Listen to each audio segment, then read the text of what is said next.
Saudara-saudari para adorator yang terkasih, manusia tidak dapat berbuat semaunya sekalipun diciptakan sebagai pribadi dan memperoleh pelimpahan wewenang dari Allah untuk menguasai dunia ini. Apapun yang dilakukan manusia tetap merupakan usaha perwujudan diri sebagai gambar Allah. Wewenang menguasai dunia tidak berarti manusia menjadi penguasa tunggal di dunia ini, melainkan manusia harus melaksanakan apa yang menjadi rencana dan kehendak Allah. Segalanya, termasuk manusia sendiri, adalah milik dan sekaligus pemberian Allah.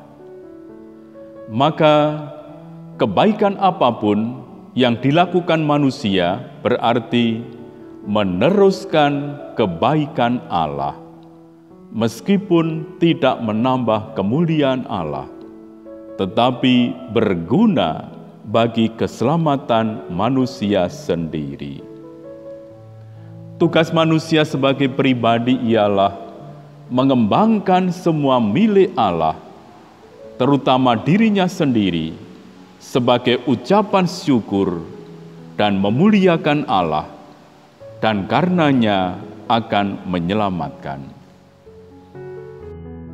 Kita diingatkan bahwa segala sesuatu adalah milik Allah, yang harus kita kembalikan kepada Allah. Kita ini hanya hamba yang tidak berguna, hanya melakukan kewajiban, yaitu pengelola dunia, bukan pemilik yang sebenarnya. Tetapi kesetiaan kita dalam hal ini akan sungguh membuahkan sesuatu yang lebih besar bagi kita, yakni keselamatan kita. Kita harus mengelola dunia dan kehidupan kita di dunia ini sebagai milik dan sekaligus pemberian Allah. Itulah pelimpahan wewenang Allah kepada kita. Kebaikan yang kita lakukan bertujuan bukan untuk sesuatu di dunia ini saja, tetapi terutama bertujuan untuk keselamatan sejati. Bukan hanya bagi yang berbuat baik, tetapi juga kepada siapa perbuatan baik itu dilakukan. Yesus bersabda, "Kamu adalah garam dunia. Jika garam itu menjadi tawar, dengan apakah ia diasinkan? Tidak ada lagi gunanya selain dibuang dan diinjak orang." Matius bab 5 ayat 13. Kita semua yang mengikuti Yesus diharapkan juga bisa menjadi garam dan terang dunia. Artinya, kita diharapkan dapat ikut mengembangkan masyarakat sekitar menjadi lebih baik, lebih maju, dan lebih bahagia. Kita sebagai orang Kristiani diharapkan dapat hidup bermanfaat bagi sesama. Hal itu dapat terjadi bila hidup kita memang baik. Hidup kita dapat menjadi teladan bagi orang lain. Hidup kita sungguh berdampak positif bagi sesama. Kita dapat menjadi tanda kegembiraan dan kerukunan bagi sesama.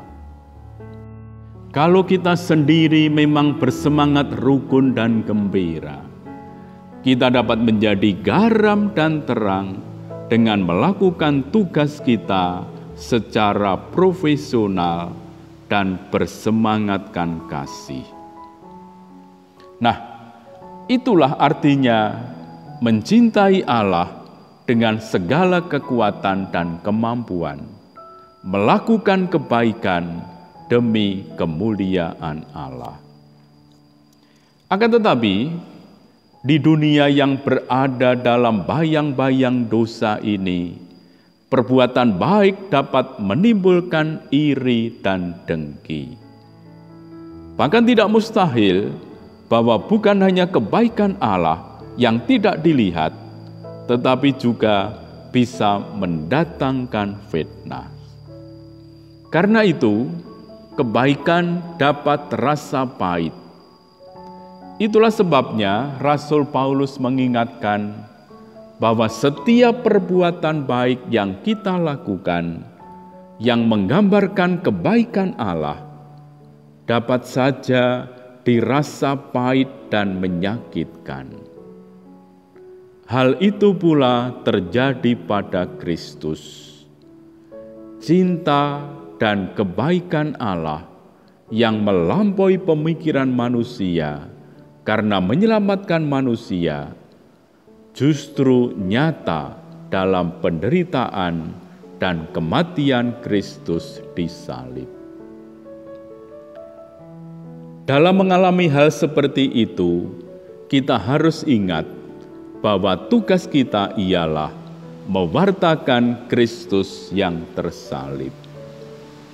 Sebagaimana diungkapkan oleh Rasul Santo Paulus, sebab aku telah memutuskan untuk tidak mengetahui apa-apa di antara kamu selain Yesus Kristus, yaitu Dia yang disalibkan.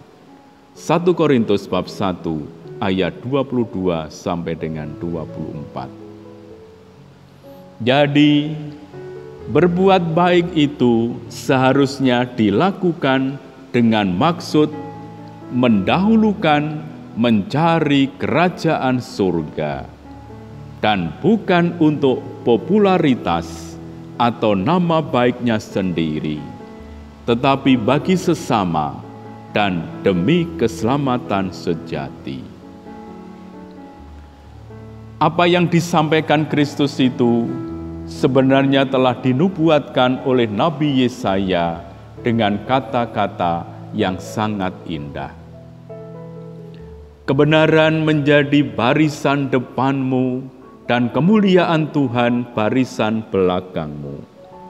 Pada waktu itulah engkau akan memanggil dan Tuhan akan menjawab. Engkau akan berteriak minta tolong dan Ia akan berkata, inilah aku. Yesaya bab 58 ayat 8 sampai dengan 9. Saudara-saudari terkasih, perbuatan yang dilakukan demi popularitas sendiri, demi pujian terhadap diri sendiri, tidak mempunyai arti untuk mendapatkan kekayaan kerajaan surga. Bisa kita bandingkan dalam Injil Matius bab 5 ayat 46 sampai dengan 48. Maka para saudara, sadarkah kita apakah artinya pengakuan bahwa kita ini hanya hamba yang melaksanakan tugas, yang tidak memiliki hak apapun di hadapan Tuhan? Marilah dalam keheningan di hadapan sakramen Maha Kudus, kita menyadari kembali akan tugas panggilan kita untuk terus berbuat baik, dan jangan pertama-tama ditujukan agar dipuji orang, melainkan terutama agar Allah dimuliakan. Tuhan melimpahkan berkat-Nya atas kita sekalian. Amin.